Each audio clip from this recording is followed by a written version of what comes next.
দল বাড়ানোয় রং হারাবে বিশ্বকাপ, এমন শঙ্কা ছিল অনেকের। তবে বাস্তবতা ভিন্ন। বিশ্বমঞ্চে এসে চমকে দিয়েছে আন্ডারডগের তকমা থাকা অনেক দল।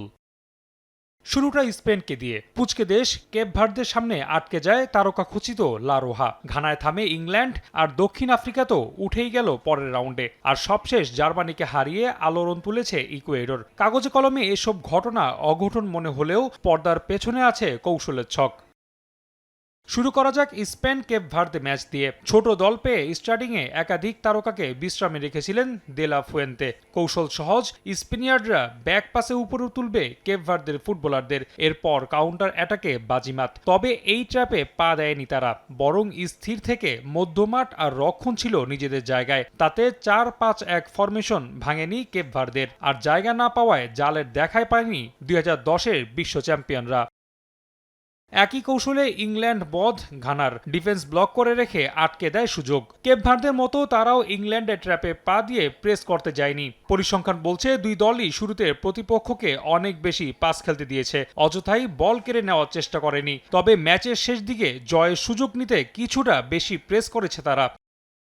এখন প্রশ্ন দাঁড়ায়, আন্ডারডগ বাকি দলগুলো কেন ব্যর্থ? যে স্পেনের বিপক্ষে সফল ছিল কেপ ভার্দে, তাদের কাছেই 5 ডিফেন্ডার নিয়েও 4 গোল হজম করে সৌদি আরব। মূলত রক্ষণের শৃঙ্খলা না রেখে ঝুঁকি নিতে চাওয়ায় সুযোগ প্রায় প্রতিপক্ষ। তাতেই সুইডেন, ইরাকের মতো দলগুলো হয়েছে ব্যর্থ।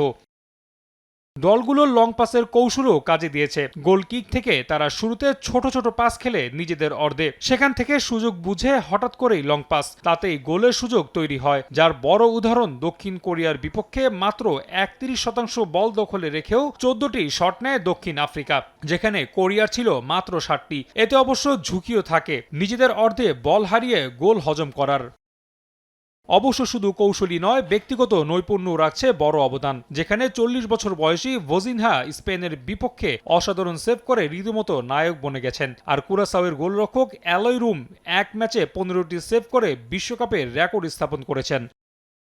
তাতে দ্বিতীয় রাউন্ডে জায়গা করে নিয়েছে বেশ কিছু দল। একই কৌশল হয়তো রাউন্ড অফ 32-তে কাজে আসবে না তেমন, তবে ওই যে অঘটন, তাতেই আসল সৌন্দর্য দ্য গ্রেটেস্ট শো অন আর্থের।